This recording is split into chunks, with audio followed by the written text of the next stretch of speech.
Hello. So I'm here to talk about week four's readings and the videos. I wasn't surprised that this week's theme was autism, as it struck my attention the most.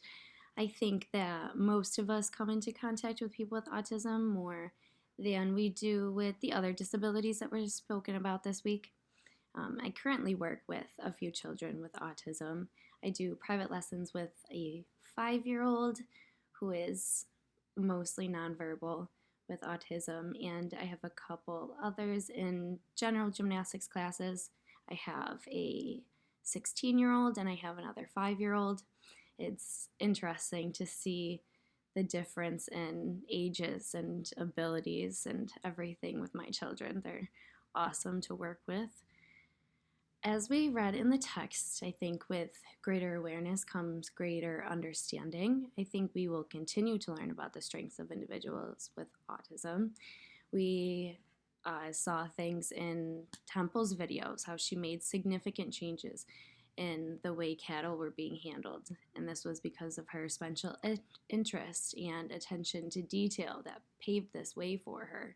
She had stated how the importance of people with autism embracing these qualities can change the world around them, just as she did.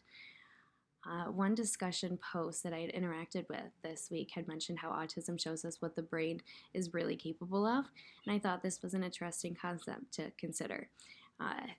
Like we had saw in Temple's videos, no one had considered these details that Temple had noticed with the cattle and their behavior and that path that they were taking. For transportation of them from place to place wasn't working. Like nobody had gotten down to their level and considered what they were seeing and feeling like she had. She was saying how she is driven by fear and anxiety, just like these animals. She can better understand them because she feels the same way that they do. Um, I think Temple being able to communicate this with us has given us a greater insight into the brain of an individual with autism.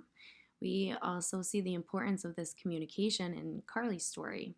No one had knew how much of Carly was really in there, as the family put it, before she had access to her communication device. She was expressing so much sass and personality, something that was kind of hard to listen to was the father when he had mentioned how this family had spoken about her like she wasn't there and how he felt bad about it and how he can get to know the real her now. I think getting to know more of her would have been a better way to put it. She has always been Carly. She can just express what's inside now. You know, if I feel bad that her family had that perception of her before she had gotten this communication device. It was astounding and heartbreaking to think about how trapped she must have felt for years before she had access to this device and how frustrating it must have been. And I'm sure that so many people with this disability feel that way. Um, Ultimately, I think this week showed us how advocacy and understanding of people with autism is essential.